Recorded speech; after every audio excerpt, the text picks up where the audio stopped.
എല്ലാവർക്കും നമ്മുടെ പുതിയ വീഡിയോയിലോട്ട് സ്വാഗതം. അപ്പോൾ ഇന്നത്തെ നമ്മുടെ റെസിപ്പി നമുക്ക് വളരെ പെട്ടെന്ന് എല്ലാവർക്കും ഒരുപോലെ ചെയ്തെടുക്കാൻ പറ്റിയ നല്ല ലെയർ ആയിട്ടുള്ള കേക്കിൻ്റെ റെസിപ്പിയാണ് കേട്ടോ. അപ്പോൾ എല്ലാവരും കണ്ടു നോക്കിയിട്ട് തീർച്ചയായിട്ടും ട്രൈ ചെയ്ത് നോക്കുക. ക്രീമൊക്കെ ഒട്ടും ഇഷ്ടപ്പെടാത്തവർക്ക് വളരെ സിമ്പിളായിട്ട് ചെയ്തെടുക്കാൻ പറ്റിയ നല്ലൊരു കേക്കിൻ്റെ റെസിപ്പിയാണ്. അതേപോലെ ഈ ഒരു കേക്ക് ചെയ്യാൻ വേണ്ടിയിട്ട് നമുക്ക് മുട്ടയോ ബീറ്ററോ ഓവൻ്റെയോ ഒന്നും ആവശ്യമില്ല. വളരെ സിമ്പിളായിട്ടാണ് നമ്മളിത് ചെയ്തെടുക്കാൻ വേണ്ടിയിട്ട് പോകുന്നത്. അപ്പോൾ എല്ലാവരും കണ്ടു നോക്കിയിട്ട് ട്രൈ ചെയ്ത് നോക്കുക. അതേപോലെ ചാനലിലെ വീഡിയോസൊക്കെ ആദ്യമായിട്ട് ആരെങ്കിലും കാണുകയാണെന്നുണ്ടെങ്കിൽ മറക്കാതെ ഒന്ന് സബ്സ്ക്രൈബ് ചെയ്ത് സപ്പോർട്ട് ചെയ്യണേ. കൂടാതെ തൊട്ടടുത്തുള്ള കുഞ്ഞ് ബെല്ലൈക്കൺ കൂടി ഇനാബിൾ ചെയ്ത് ഓൾ എന്നുള്ള ഓപ്ഷൻ തന്നെ ക്ലിക്ക് ചെയ്യുകയാണെന്നുണ്ടെങ്കിൽ ഇതുപോലുള്ള വീഡിയോസ് ഞാൻ ഇടുന്ന സമയത്ത് നിങ്ങൾക്ക് പെട്ടെന്ന് നോട്ടിഫിക്കേഷൻ വരും. അപ്പോൾ നമുക്ക് പെട്ടെന്ന് തന്നെ ഈ ഒരു ലെയർ ആയിട്ടുള്ള കേക്ക് എങ്ങനെയാണ് തയ്യാറാക്കുന്നത് നോക്കാം. അപ്പോൾ ഈ ഒരു കേക്ക് റെഡിയാക്കാൻ വേണ്ടിയിട്ട് ഇതുപോലുള്ള ഒരു ഗ്ലാസ്സിലാണ് കേക്കിന് വേണ്ടിയിട്ടുള്ള എല്ലാ ഐറ്റംസും നമ്മൾ അളന്നെടുക്കാൻ വേണ്ടിയിട്ട് പോകുന്നത്. അപ്പോൾ കയ്യിൽ മെഷറിംഗ് കപ്പ് ഉള്ളവർ മെഷറിംഗ് കപ്പ് തന്നെ എടുക്കുക. അല്ലാത്തവർ ഇതുപോലെ നമ്മൾ വീട്ടിലൊക്കെ എപ്പോഴും നമ്മൾ സാധാരണയായിട്ട് ഉപയോഗിക്കുന്ന ഇതുപോലുള്ളൊരു ഗ്ലാസ്സോ പാത്രമോ എന്താണെന്ന് വെച്ചാൽ എടുക്കുക കേട്ടോ. അപ്പോൾ ഇതുപോലുള്ളൊരു ഗ്ലാസ്സിൽ ഒരു അര ഗ്ലാസ്സോളം ഇളം ചൂടുള്ള പാല് ഞാൻ എടുത്തിട്ടുണ്ട്. ഇനി നമുക്കിതിലോട്ട് ഒരു 2 ടീസ്പൂണോളം ഏതെങ്കിലും ഒരു വൈറ്റ് വിനാഗർ ഒഴിച്ചു കൊടുക്കണം. ഈ ഒരു പാല് നമുക്ക് ആദ്യം ഒന്ന് പുളിപ്പിച്ചെടുക്കണം കേട്ടോ. അപ്പോൾ അതിന് വേണ്ടിയിട്ടാണ് ഒരു 2 ടീസ്പൂണോളം വൈറ്റ് വിനാഗർ ഒഴിച്ചിട്ട് നന്നായിട്ട് ഒരു സ്പൂണ് വെച്ചിട്ടൊന്ന് മിക്സ് ചെയ്ത് കൊടുക്കാം. എന്നിട്ട് ഇതൊരു 10 മിനിറ്റ് അല്ലാന്നുണ്ടെങ്കിൽ ഒരു 5 മിനിറ്റെങ്കിലും നമുക്കിത് പുളിക്കാനായിട്ടൊന്ന് മാറ്റി വയ്ക്കാം. ഈ ഒരു സ്റ്റെപ്പ് ആദ്യത്തെ തന്നെ അങ്ങ് ചെയ്ത് വെച്ചേക്കട്ടോ. നമ്മൾ കേക്കിൻ്റെ ബാറ്ററൊക്കെ റെഡി ആയിട്ട് വരുമ്പോഴേക്കും ഈ ഒരു പാല് നന്നായിട്ട് അങ്ങ് പുളിച്ച് വന്നോളും. നമ്മൾ പാല് അളന്നെടുത്ത അതേ സെയിം ഗ്ലാസ്സിൽ തന്നെ ഒരു അര ഗ്ലാസ്സോളം പഞ്ചസാര ഞാൻ എടുത്തിട്ടുണ്ട് കേട്ടോ. അപ്പോൾ ഈ ഒരു പഞ്ചസാര നമുക്ക് ആദ്യം മിക്സിയുടെ ജാറിലിട്ടിട്ട് നന്നായിട്ടൊന്ന് പൊടിച്ചെടുക്കണം. അപ്പോൾ നന്നായിട്ട് നല്ല ക്ലീൻ ആയിട്ടുള്ള ഒരു മിക്സിയുടെ ജാറിലോട്ട് ഈ ഒരു പഞ്ചസാര മുഴുവനായിട്ട് ഇട്ട് കൊടുത്ത് നല്ല ഫൈൻ പൗഡറായിട്ട് നമുക്ക് ആദ്യം ഇതൊന്ന് പൊടിച്ചെടുക്കാം. ഇതിലോട്ട് ഒരു അര ഗ്ലാസ് പാലും കൂടി ചേർത്തിട്ട് നമുക്ക് നന്നായിട്ടൊന്ന് അടിച്ചെടുക്കാം കേട്ടോ. അപ്പോൾ ഇതേ പാലും പഞ്ചസാരയും ഞാൻ നന്നായിട്ട് അടിച്ചെടുത്തിട്ടുണ്ട്. ഇനി നമ്മൾ ഇതിലോട്ട് ചേർത്ത് കൊടുക്കാനായിട്ട് പോകുന്നത് ഒരു 1/4 ഗ്ലാസോളം ഏതെങ്കിലും ഫ്ലേവർ ഇല്ലാത്ത ഏതെങ്കിലും ഒരു ഓയിലാണ്. ഞാനിപ്പോൾ ഇവിടെ എടുത്തിട്ടുള്ളത് സൺഫ്ലവർ ഓയിലാണ് കേട്ടോ. അപ്പോൾ ഫ്ലേവർ ഇല്ലാത്ത ഏത് ഓയിൽ വേണമെങ്കിലും ഉപയോഗിക്കാം. അപ്പോൾ ഓയിൽ ചേർത്തിട്ട് നമ്മൾ ഒരുപാട് തവണ ഇട്ടടിക്കാനായിട്ട് പാടില്ല. ജസ്റ്റ് ഒന്ന് ബ്ലെൻഡ് ചെയ്തെടുക്കുക. ആ ഒരു ഓയിൽ ഒന്ന് പാലിന് മിക്സ് ആവുന്ന രീതിയിൽ മാത്രം മതി. ഒരുപാട് അങ്ങോട്ട് നമ്മൾ ഇട്ട് കറക്കുന്ന സമയത്ത് നമ്മുടെ കേക്ക് അങ്ങ് ഹാർഡ് ആവാനായിട്ട് തുടങ്ങും കേട്ടോ. അപ്പോൾ ജസ്റ്റ് ഒന്ന് ബ്ലെൻഡ് ചെയ്തെടുത്താൽ മാത്രം മതി. അപ്പോൾ ഇതെല്ലാം കൂടി അടിച്ചെടുത്തിട്ടുള്ള ഈ ഒരു മിക്സ് നമുക്ക് മറ്റൊരു പാത്രത്തിലോട്ട് അങ്ങോട്ട് മാറ്റി കൊടുക്കാം. അപ്പോൾ ആ ഒരു സമയം കൊണ്ട് നമ്മൾ നേരത്തെ പുളിക്കാനായിട്ട് മാറ്റി വെച്ച പാലൊക്കെ നന്നായിട്ട് പുളിച്ച് വന്നിട്ടുണ്ട്. ഈ ഒരു രീതിയിൽ ആയി കിട്ടണം കേട്ടോ.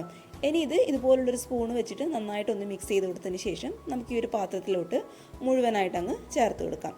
ഇനി ഇതുപോലുള്ള ഒരു വിസ്കോ അല്ലാന്നുണ്ടെങ്കിൽ സാധാരണ ഒരു ഫോർക്കോ സ്പൂണോ വെച്ചിട്ട് നന്നായിട്ടൊന്ന് ഇളക്കി കൊടുക്കുക. ആ ഒരു പാലും പഞ്ചസാരയൊക്കെ വീണ്ടും നന്നായിട്ടൊന്ന് മിക്സ് ആവാൻ വേണ്ടിയിട്ടാണ്.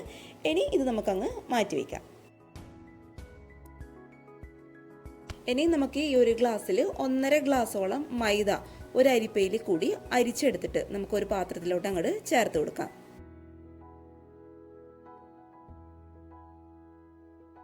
ഇനി ഇതിൻ്റെ കൂടെ തന്നെ ഒരു 1/2 ടീസ്പൂണോളം ബേക്കിംഗ് പൗഡർ നമുക്ക് ഇട്ട് കൊടുക്കാം. അതേപോലെ ഒരു 1/4 ടീസ്പൂണോളം ബേക്കിംഗ് സോഡയും കൂടി നമുക്ക് ഈ ഒരു അരിപ്പയിൽ കൂടി ചേർത്ത് കൊടുക്കാം. പിന്നെ നമ്മുടെ കേക്കിൻ്റെ മധുരം എപ്പോഴും ഒന്ന് ബാലൻസ് ആക്കി കിട്ടാൻ വേണ്ടിയിട്ട് ഒരു നുള്ളു ഉപ്പും കൂടി ചേർത്ത് കൊടുക്കുന്നുണ്ട് കേട്ടോ. ഇനി ഇതെല്ലാം കൂടി നമുക്കൊരു 2 തവണ നന്നായിട്ടൊന്ന് അരിച്ചെടുക്കാം.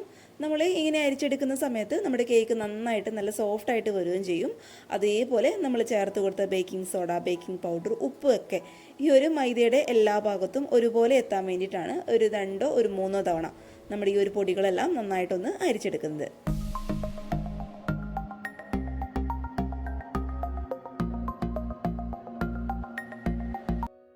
ഇതെല്ലാം കൂടി ഒരു 2-3 തവണ ഞാൻ നന്നായിട്ട് അരിച്ചെടുത്തിട്ടുണ്ട്.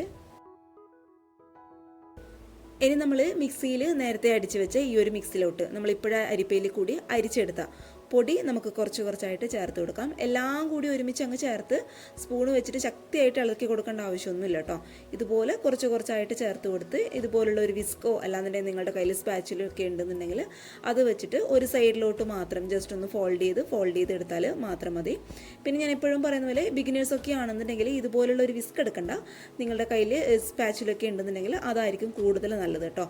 കാരണം നമ്മൾ ഒട്ടും പരിചയമില്ലാത്ത ആൾക്കാരൊക്കെ ആണെങ്കിൽ നമ്മൾ വിസ്ക് വെച്ചിട്ട് ഒരുപാട് അങ്ങ് മിക്സ് ചെയ്യുന്ന ചെയ്യുന്ന സമയത്ത് കേക്ക് അങ്ങ് ഹാർഡായി പോകാനും അതേപോലെ വെന്തൊക്കെ വന്നു കഴിഞ്ഞാൽ മുകൾ ഭാഗം പൊട്ടിപ്പോവാനൊക്കെ ഉള്ള ചാൻസ് ഉണ്ട്. അതുകൊണ്ട് ഒരു സ്പാച്ചിൽ വെച്ചിട്ട് പതുക്കെ ഒരു സൈഡിലോട്ട് മാത്രം ഒന്ന് ഫോൾഡ് ചെയ്ത് ഇതുപോലെ അങ്ങോട്ട് ആക്കിയെടുക്കാം.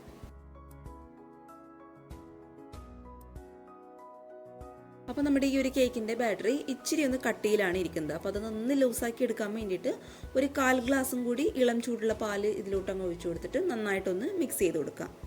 അപ്പോൾ ഇതേ നമ്മുടെ കേക്കിൻ്റെ ബാറ്ററി ഇവിടെ റെഡി ആയിട്ടുണ്ട്.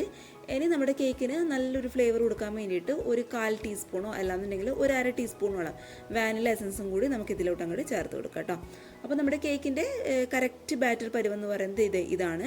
നമ്മൾ സ്പൂൺ വെച്ചിട്ട് താഴോട്ട് ഇങ്ങനെ ഇടുന്ന സമയത്ത് റിബൺ ആയിട്ട് താഴോട്ട് പോകണം. അതാണ് ഏതൊരു കേക്കിൻ്റെയും കറക്റ്റ് പരുവെന്ന് പറയുന്നത്. ഇനി ഇതുപോലെ മിക്സ് ചെയ്യുന്ന സമയത്ത് കേക്ക് ബാറ്റർ ഒരുപാട് ലൂസാകാണെന്ന് തോന്നുകയാണെന്നുണ്ടെങ്കിൽ കറക്റ്റ് ഒരു 1-2 ടേബിൾ സ്പൂണോളം മൈദ അരിപ്പയിൽ കൂടി അരിച്ചെടുത്തിട്ട് ഇതിലോട്ട് അങ്ങോട്ട് ചേർത്ത് കൊടുക്കുക. പിന്നെ മാവ് ഒരുപാട് കട്ടിയാണെന്ന് തോന്നുകയാണെന്നുണ്ടെങ്കിൽ 1-2 ടേബിൾ സ്പൂണോളം ഇളം ചൂടുള്ള പാലൊഴിച്ചിട്ട് ഇതേ കറക്റ്റ് ഈ ഒരു പരുവത്തിൽ ആക്കിയെടുക്കുക കേട്ടോ. ഇനി നമ്മളിത് 3 ലെയറുള്ള കേക്കായിട്ടാണ് ചെയ്യാൻ പോകുന്നത്. അപ്പോൾ നമുക്ക് ഈ ഒരു റെഡിയാക്കി വെച്ചിട്ടുള്ള മാവ് 3 പാത്രത്തിലോട്ട് കറക്റ്റ് അളവിൽ ഒന്ന് ഒഴിച്ചു കൊടുക്കണം. അപ്പോൾ നമുക്ക് ആദ്യം ഇതൊന്ന് കറക്റ്റ് അളവിൽ 3 പാത്രത്തിലോട്ട് അങ്ങോട്ട് ഒഴിച്ചു കൊടുക്കാം.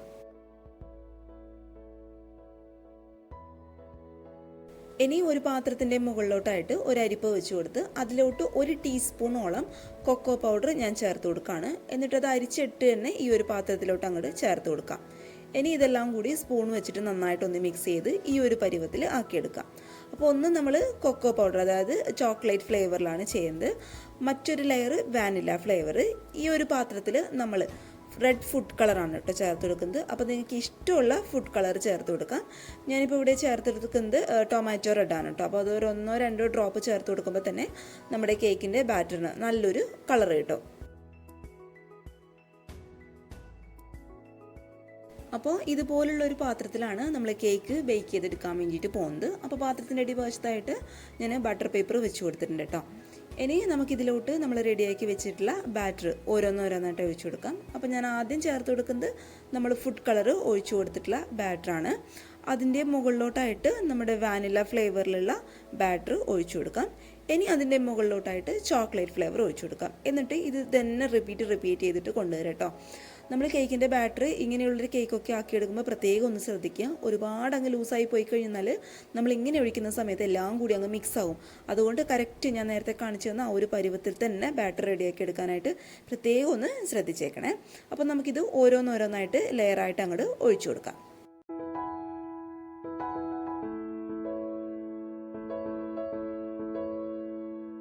അപ്പോൾ കംപ്ലീറ്റ് ആയിട്ടുള്ള ബാറ്റർ ഞാൻ ഈ ഒരു പാത്രത്തിലോട്ട് അങ്ങോട്ട് ഒഴിച്ചു കൊടുത്തിട്ടുണ്ട് കേട്ടോ.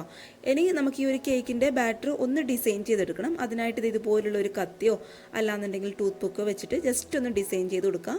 നമ്മളിങ്ങനെ ചെയ്യുന്ന സമയത്ത് നമ്മുടെ കേക്ക് ആയിക്കഴിഞ്ഞാൽ കാണാനായിട്ട് ഒരു പ്രത്യേക ഭംഗിയായിരിക്കും. അത് ഇതുപോലെ അങ്ങോട്ട് ചെയ്ത് കൊടുത്താൽ മതി. അപ്പോൾ നിങ്ങൾക്ക് ഇതിനേക്കാൾ കൂടുതൽ നല്ല ഡിസൈൻ അറിയാമെന്നുണ്ടെങ്കിൽ അങ്ങനെ ഇങ്ങനെ വേണമെങ്കിൽ ചെയ്ത് കൊടുക്കാം കേട്ടോ. അപ്പോൾ ഇതുപോലുള്ളൊരു ഇഡ്ഡലി പാത്രത്തിലാണ് നമ്മൾ കേക്ക് ബേക്ക് ചെയ്തെടുക്കാൻ വേണ്ടിയിട്ട് പോകുന്നത്. അപ്പോൾ ഈ ഒരു ഇഡ്ഡലി പാത്രത്തിൽ ആവശ്യത്തിന് വെള്ളം ഒഴിച്ചു കൊടുക്കുക. എന്നിട്ട് അതിൻ്റെ മുകളിലോട്ടായിട്ട് ഇതുപോലുള്ളൊരു റിങ് വെച്ച് കൊടുക്കുക കേട്ടോ. ഇനി അതിൻ്റെ മുകളിലോട്ടായിട്ട് നമുക്ക് കേക്കിൻ്റെ പാത്രം ഇറക്കി വെച്ച് കൊടുക്കാം. എന്നിട്ട് ഈ ഒരു കേക്കിൻ്റെ ടിന്ന് നമുക്ക് നന്നായിട്ടൊന്ന് കവർ ചെയ്ത് കൊടുക്കണം, എന്തെങ്കിലും ഒരു പാത്രം വെച്ചിട്ട്. അല്ലാന്നുണ്ടെങ്കിൽ ഇത് ആവിയിൽ വേവിച്ചെടുക്കുന്നത് കൊണ്ട് ഇതിൻ്റെ വെള്ളമൊക്കെ ഈ ഒരു പാത്രത്തിലോട്ട് വീഴാനുള്ള ചാൻസ് ഉണ്ട്. എന്നിട്ട് അതിനുശേഷം വേണം നമ്മുടെ ഈ ഒരു ഇഡ്ഡലി പാത്രത്തിൻ്റെ അടപ്പ് വെച്ച് കൊടുക്കാൻ വേണ്ടിയിട്ട്. ഇനി ഇതൊരു ഹൈ ഫ്ലെയിമിലിട്ട് കറക്റ്റ് 25-30 മിനിറ്റ് നമുക്ക് ഈ ഒരു കേക്ക് നന്നായിട്ടൊന്ന് ബേക്ക് ചെയ്തെടുക്കും. അപ്പോഴത്തേ നമ്മുടെ കേക്കൊക്കെ നന്നായിട്ട് നല്ല അടിപൊളിയായിട്ട് ഇവിടെ സെറ്റായിട്ട് വന്നിട്ടുണ്ട്. കംപ്ലീറ്റ് ആയിട്ട് ചൂട് മാറിയിട്ടുണ്ട് കേട്ടോ. അതിനുശേഷം മാത്രം നമ്മുടെ ഈ ഒരു കേക്കിൽ നിന്ന് നമുക്ക് കേക്ക് മറ്റൊരു പാത്രത്തിലോട്ട് അങ്ങോട്ട് മാറ്റി കൊടുക്കാം. നല്ല സോഫ്റ്റ് ആയിട്ടുള്ള നല്ല ലെയറോട് കൂടിയിട്ടുള്ള ഒരു അടിപൊളി കേക്കാണ്. തീർച്ചയായിട്ടും എല്ലാവരും ട്രൈ ചെയ്ത് നോക്കാം കേട്ടോ. അപ്പോൾ ബട്ടർ പേപ്പറൊക്കെ കംപ്ലീറ്റ് ആയിട്ട് അങ്ങോട്ട് മാറ്റി കൊടുക്കുക. എന്നിട്ട് ചൂട് കംപ്ലീറ്റ് ആയിട്ട് മാറിയതിന് ശേഷം മാത്രം കട്ട് ചെയ്യാം. പിന്നെ ഈ ഒരു കേക്കൊക്കെ ഫ്രിഡ്ജിൽ വെച്ചിട്ടൊക്കെ ഒന്ന് തണുപ്പിച്ചിട്ടൊക്കെ കഴിക്കുകയാണെന്നുണ്ടെങ്കിൽ ഒരു അടിപൊളി ടേസ്റ്റ് തന്നെയായിരിക്കും. അപ്പോൾ ഇത്രയേ ഉള്ളൂ. എല്ലാവരും മടിച്ച് നിൽക്കാതെ ഇപ്പം തന്നെ ഒന്ന് ട്രൈ ചെയ്ത് നോക്കിക്കോളൂ. നല്ല സൂപ്പർ, നല്ല സോഫ്റ്റ് ആയിട്ടുള്ള, നല്ല ലെയറോട് കൂടിയിട്ടുള്ള ഒരു അടിപൊളി കേക്ക് തന്നെയാണ് കേട്ടോ. അപ്പോൾ എല്ലാവർക്കും ഇഷ്ടമായെന്ന് വിചാരിക്കുന്നു. ഇഷ്ടപ്പെട്ടാൽ വീഡിയോ ഇപ്പോൾ തന്നെ ഒന്ന് ലൈക്ക് ചെയ്തേക്കുക. അതേപോലെ ചാനലിൻ്റെ വീഡിയോസൊക്കെ ആദ്യമായിട്ട് ആരെങ്കിലും കാണുകയാണെന്നുണ്ടെങ്കിൽ ഇതുവരെ സബ്സ്ക്രൈബ് ചെയ്യാത്തവരാണെങ്കിൽ ഈ വീഡിയോ ഇഷ്ടപ്പെട്ടാൽ ഇപ്പോൾ തന്നെ ചാനലൊന്ന് സബ്സ്ക്രൈബ് ചെയ്ത് സപ്പോർട്ട് ചെയ്യണേ. കൂടാതെ തൊട്ടടുത്തുള്ള കുഞ്ഞ് ബെല്ലൈക്കൺ കൂടി പ്രസ് ചെയ്തിട്ട് ഓൾ എന്നുള്ള ഓപ്ഷൻ തന്നെ കൊടുക്കുക. എന്നാലേ ഞാനിടുന്ന വീഡിയോസിൻ്റെ നോട്ടിഫിക്കേഷൻ നിങ്ങൾക്ക് പെട്ടെന്ന് തന്നെ വരുള്ളൂ കേട്ടോ. അപ്പോൾ പിന്നെ നിങ്ങൾ ട്രൈ ചെയ്തിട്ടുള്ള ഏത് റെസിപ്പീസിൻ്റെ ഫോട്ടോസും എനിക്ക് മെയിൽ ഐ ഡിയിൽ അയച്ചു തരാം. മെയിൽ ഐ ഡി താഴെ ഡിസ്ക്രിപ്ഷൻ ബോക്സിൽ ഞാൻ കൊടുക്കാം. പിന്നെ എൻ്റെ ഫേസ്ബുക്ക് പേജും ഒന്ന് ഫോളോ ചെയ്യുക കേട്ടോ. അതിൻ്റെ ഐ ഡി ഞാൻ താഴെ ഡിസ്ക്രിപ്ഷൻ ബോക്സിൽ കൊടുക്കാം. പിന്നെ നാളെ ഒരു നല്ല വീഡിയോ ആയിട്ട് കാണുമ്പോൾ thank you for watching Simnas football. By.